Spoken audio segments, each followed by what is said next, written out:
একটানা বৃষ্টি চলছে, আর এই বৃষ্টির জলে কিন্তু একেবারে জলবন্দী হয়ে পড়েছে 25টি পরিবার। হিঙ্গলগঞ্জের এই ঘটনা, যে ছবি আমরা আপনাদের সামনে তুলে ধরছি, হিঙ্গলগঞ্জে জলবন্দী 25টি পরিবার। কোথাও হাঁটু সমান জল, কোথাও আবার কোমর সমান জল, এবং জলের কারণে কিন্তু তারা বাড়ি থেকে বেরোতে পারছেন না। এ বিষয়ে আমরা কথা বলবো। আমরা সরাসরি চলে যাবো আমাদের প্রতিনিধি শ্যাম বিশ্বাসের কাছে। শ্যাম, 25টি পরিবার একেবারে বাড়ি থেকে বেরোতে পারছে না, প্রশাসন এই বিষয়ে কি ব্যবস্থা নিচ্ছে? দেখো, এলাকায় জলবন্দী হয়ে রয়েছে, বিশেষ করে সুন্দরবনের যে হিঙ্গলগঞ্জ, শামসেরনগর এবং স্যান্ডেলিবিল এলাকা। এই তিনটে গ্রাম পঞ্চায়েতের প্রায় শতাধিক মানুষ পরিবার কিন্তু গৃহবন্দী হয়ে পড়েছে।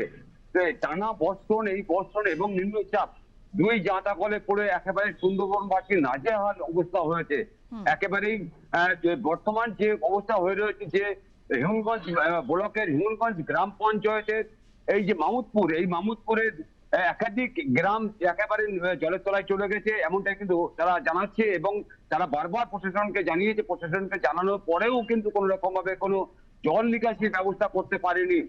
একেবারে দায়ী ছেড়েছে যে পঞ্চায়েত প্রধান, উপপ্রধান। তারা বলছেন যে যেসব জমি, অর্থাৎ বিশেষ করে যেসব জায়গা দিয়ে জল নিকাশির ব্যবস্থা করা ছিল, সেই সব জায়গাগুলির এই মতো দখল হয়ে গেছে এবং সেইগুলো মাছের ভেড়ি তৈরি হয়েছে। সেই মাছের ভেড়ি তৈরি হওয়ার পরেই কিন্তু তারা জল আটকে দিয়েছে, তারা আল তুলে দিয়েছে, যার কারণেই জল নিকাশি ব্যবস্থা একেবারেই স্তব্ধ হয়ে পড়েছে। যে একেবারে এক সময় দেখা যেত যে এই সুন্দরবন এলাকার যেসব জল আছে, সেসব জল বিভিন্ন ড্রেন দিয়ে নদীতে গিয়ে পড়তো, গৌরেশ্বর, তারপর কালিন্দী, রায়মঙ্গল, এইসব নদীতে গিয়ে পড়তো। কিন্তু এখন সেইসব নদী কাছে আর যেতে পারে না সেই জলগুলি। অর্থাৎ এই যে নদীর বরাবর যে দখল হয়ে গেছে, যে দখলকৃত জমি জলকর করে মাছ চাষ করছে এই অসাধু ব্যবসায়ীদের জন্য আজকে গ্রামবাসীরা কিন্তু ভুক্তভোগী একদমই তাই শ্যাম। এই 25টি পরিবারের কবে জলের এই সমস্যা মিটবে সেদিকে আমাদের অবশ্যই নজর থাকবে। ধন্যবাদ তোমায়।